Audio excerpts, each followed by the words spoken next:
কিয়াউকতাও শহরের দিকে যাওয়া সেতুর ঢালু অংশের কাছে অবস্থিত বাস স্ট্যান্ডের পাশে ক্যাম্প হিসেবে অবস্থান নেওয়া চরমপন্থী সন্ত্রাসী এ গোষ্ঠীর ঘাঁটিতে বার্মা সরকারের পক্ষ থেকে বিমান হামলা চালানো হয়েছে।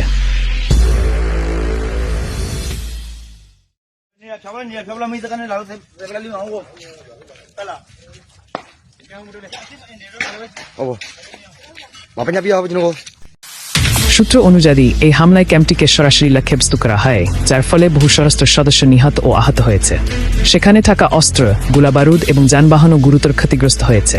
প্রত্যক্ষদর্শীদের মতে বিস্ফোরণের শব্দ দূরবর্তী এলাকাতেও শোনা গেছে এবং হামলার পর এলাকায় ধুধা উঠতে দেখা যায়। স্থানীয় সূত্র জানায়, বোমা হামলার পর এলাকায় আতঙ্ক ছড়িয়ে পড়ে এবং কাছাকাছি বসবাসকারী মানুষ নিরাপদ স্থানে সরে যেতে শুরু করে। নিরাপত্তা বাহিনী পরবর্তী অভিযানের জন্য এলাকাটি ঘিরে ফেলে এবং নজরদারি জোরদার করেছে। কর্তৃপক্ষ জানিয়েছে, এই অভিযানটি এলাকায় সক্রিয় চরমপন্থী গোষ্ঠীগুলোর বিরুদ্ধে চলমান অভিযানের অংশ এবং যারা অঞ্চলের শান্তি ও স্থিতিশীলতা নষ্ট করার চেষ্টা করছে তাদের বিরুদ্ধে সরকার কঠোর ব্যবস্থা গ্রহণ অব্যাহত রাখবে। সূত্র আরও জানিয়েছে, হামলার পর এলাকায় একটি তল্লাশি অভিযানও শুরু হয়েছে যাতে পালিয়ে যাওয়া সদস্যদের গ্রেফতার করা যায় এবং পরিস্থিতি পুরোপুরি নিয়ন্ত্রণে রাখা যায়।